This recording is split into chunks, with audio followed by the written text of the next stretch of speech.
For more on the crisis in Ukraine, I spoke to Stephen Fish from Berkeley. He's a political scientist who studies democracy and regime change in developing and post-communist countries. Reports of heavy shelling over the weekend, as you heard in Kate's report. Is it time to go back to negotiations, or is this standard for a week or so after a ceasefire? I don't think this is standard for a week or so after a ceasefire. This is a sign that the ceasefire is not holding.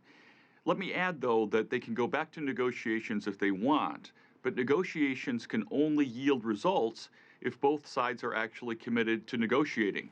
And it's not at all clear right now that President Putin is really sincere about negotiating. It looks like his idea of negotiations is to slow things down a little bit from time to time, try to reassure the international community, and gain further tactical advantage on the ground. But so far, we don't see a lot of good faith on the part of the Russian side in these negotiations. Stephen, Russia has warned that there will be a reaction if the EU imposes fresh economic sanctions on Monday. Will this stop the EU? Probably not. When the EU actually and the United States decide that they're going to announce a package of sanctions, they typically do follow through on it.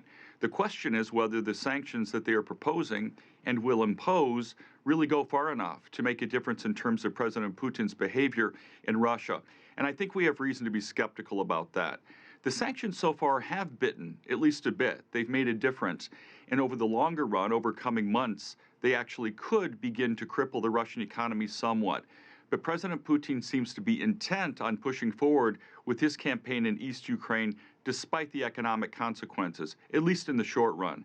So the sanctions should be put in place if the West wants to do what it can do, but we should not expect any immediate miracles from the sanctions. The new sanctions, according to an EU diplomat, would target Russia's access to the capital markets and trade in arms and defense technology. But Angela Merkel is coming out saying it could all be averted if Russia would simply withdraw from eastern Ukraine. Where do we stand on that?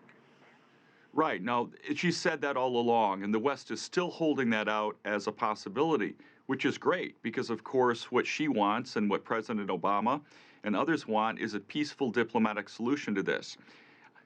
That said, I would not hold my breath. I don't think that President Putin is going to withdraw his forces from East Ukraine anytime soon.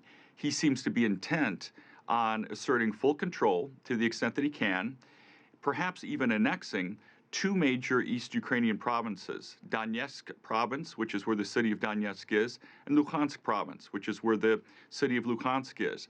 Donetsk province includes also Mariupol, which is this major port city that we see this fighting going on in right now. So, sure, I'm sure that the EU would be willing to call off the sanctions if Putin's willing to withdraw. But so far, we see no evidence at all that Putin is willing to withdraw.